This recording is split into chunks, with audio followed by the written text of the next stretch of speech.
Hi friend, আজকে দিভাই মুগের ডাল দিয়ে রুই মাছের মাথা দিয়ে মুড়ো ঘন্ট করবে। খেতে কিন্তু সেই টেস্টি। আর আমাদের সোনা স্কুলে গেছে, সোনা স্কুল থেকে বাড়ি এসে যদি দেখে যে রুই মাছের মাথা দিয়ে মা মুড়ো ঘন্ট রান্না করেছি, ও বলবে মা খাওয়াটা জুড়, একদম সেই হয়েছে, আর কিছুই লাগবে না আমার সোনার খেতে। তো এদিকে আমি যতই মাছটা লবণ হলুদ আর একটু সর্ষের তেল মাখিয়ে দিই না কেন, তাও তোমার মাথাটা ফুটবে। কেন ওই যে দুটো চোখ আছে, ওর জন্য আমি কিন্তু একটু ভয় ভয় পাচ্ছি, কেননা মাথাগুলো দিয়ে দিয়েছি, এদিকে সরে আসছি যে মাথা উল্টাবো, উল্টাতে যেতেই আমার ভয় লাগছে। এই দেখো, এর আগের দিন মাছের মাথা ভেজেছি, এদিকে দেখো কিরকম ফুসা উঠে আমার মুখ টুক এই যে সম্পূর্ণ এই যে তিল তিল কেমন দেখছে, এগুলো কিন্তু মাথার তেল যে ছিটে এসেছে তার একটা স্কিনে দাগ পড়ে গেছে। ওর জন্য আমি আজকে প্রচন্ড ভয় পাচ্ছি। তোমরা বলছো যে ওই দেখো আবার ফুটছে, তো আমি যতই সর্ষের তেল মাখাই না কেন মাছে, তাও মাছের মাথাটা অন্তত ফুটবে, মাছ বলো আর যাই বলো। তো আমার মাথাটা ভাজতে কিন্তু খুব ভয় লাগছে, ওল্টাতে কিভাবে উল্টাবো আমি, তো উল্টে দিয়ে সরে আসলাম। পছন্দ করে এবার চোখগুলো কিন্তু ফুটবে, তো মাথাগুলো সুন্দর করে আমি ভেজে নেবো। পাথরগুলো দেখো, মুগের ডালটা ভালো করে কিন্তু সাদা তেলে ভেজে নিয়েছি।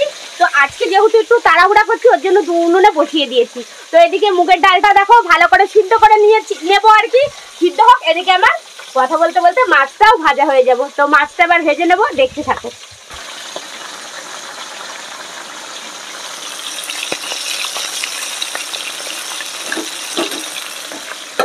মাছটা ভাজা হয়ে গেছে, দেখো মাছটা একটা উল্টে দিলে মাছ এবার ভাজা হয়ে যাবে। ওদিকে ডালটা সিদ্ধ হয়ে গেছে, ডালটা আমি জল দিয়ে দেবো। তো দেখো আমার ডালটা কিন্তু সিদ্ধ হয়ে গেছে, এবার আমি ডালে জল দিয়ে দেবো। এদিকে কিন্তু মাছটাও দেখো আমার ভাজা হয়ে গেছে, রেডি পুরো। তো ডালটা ভালো করে জল দিয়ে দিলাম, এবার লবণ হলুদ দিয়ে ভালো করে ফুটে নিই। আর একটু পরিমাণ আর অল্প পরিমাণে জল দেবো। এদিকে মাছগুলো ভাজা হয়ে গেছে, মাছগুলো আমি তুলে নেব।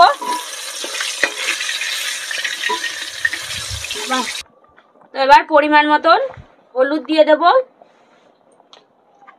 আর পরিমাণ লবণ। তো লবণ হলুদ দিয়ে এবার ডালটা ভালো করে ফুটে উঠুক, তারপরে ফোড়ন দেব, দেখতে থাকো।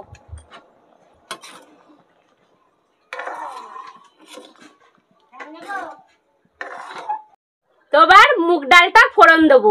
তো এদিকে দেখো মুগ ডালটা কিন্তু খুব ভালোভাবে ফুটে উঠেছে, শুধুমাত্র ফোড়ন দেওয়ার অপেক্ষা।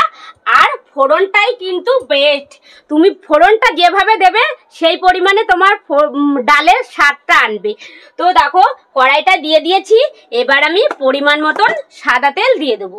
সাদা তেল দিয়েই কিন্তু আমরা আর কি, সাদা তেলই আমরা খাই আর কি, সাদা তেল দিয়ে আমি ফোড়নটা দেবো। তো পরিমাণ মতন সাদা তেল দিয়ে দিলাম। তো তেলটা গরম হয়ে গেছে, এবার গোটা জিরে তেলের পর দিলাম। আর এই যে তেজপাতা 2 খণ্ড করে রেখেছি, গোটা জিরে তেজপাতা দিয়ে এবার ভালো করে নেড়ে নেব।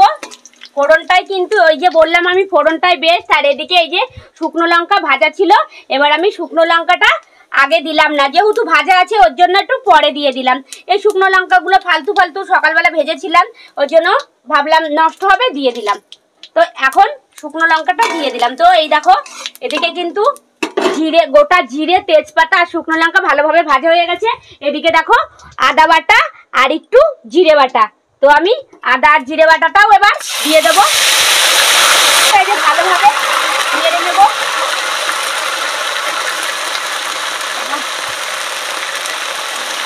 এই যে ভালোভাবে নেড়ে নিলাম। তো আমার আদা আর জিরে বাটাটা দেখো ভাজা হয়ে গেছে। তো এবারে ভেজে রাখা এই যে মাছগুলো কিন্তু আমি ভাঙবো না, পুরো গোটাই দেবো। আর গোটা মাছের টেস্টই অন্যরকম। তো ভেজে রাখা মাছগুলো আমি দিয়ে দিলাম। আর গোটা মাছ আমার সোনা তো খুব ভালো খাবে। তো মাছটা দিয়ে দিলাম। মাছটা দিয়ে এবার আমি একটু এই যে নেড়ে নিলাম ভালো করে, আদা জিরের সঙ্গে একটু নেড়ে চেড়ে নিয়ে এবার ফুটিয়ে রাখা ডালটা ফোড়ন দিয়ে দেবো। তো এইভাবে আদা বাটা জিরে বাটা আর তেজপাতা আর গোটা জিরে তেলের পর দিয়ে মুগের ডাল ফোড়ন দেবে, খেতে কিন্তু সেই টেস্ট। তো এদিকে দেখো সিদ্ধ করা ডালটা এবার আমি দিয়ে দেবো। তো এই যে ডালটা দিয়ে দিলাম। তো এই যে মাথা, কিন্তু আমি মাথা তোমরা ভেঙে গুঁড়ে গুঁড়ে করে দেওয়ার এক স্বাদ, আর এরকম গোটা গোটা রাখার আর এক টেস্টি। তো গোটা গোটা মাথাই তোমাদের দাদা ভাই আর আমার সোনা খেতে খুব পছন্দ করে, ওর জন্য আমি গোটা গোটা মাথাই দিলাম আজকে। আর এইভাবে গোটা মাথা দিয়ে মুগের ডাল মুড়ো ঘন্ট করবে, খেয়ে দেখবে, বলবো কিন্তু খেতে সেই টেস্ট। তো দেখো ভালো করে ফুটে উঠেছে, আর নামানোর আগে সামান্য একটু গরম মশলা দিয়ে নামিয়ে ফেলবো। তো ফ্রেন্ড, আমার এই ভিডিওটা তোমাদের কেমন লাগলো অবশ্যই একটা কমেন্ট করবে, আর যদি ভালো লাগে তো একটা লাইক করে দিও। টাটা বন্ধুরা।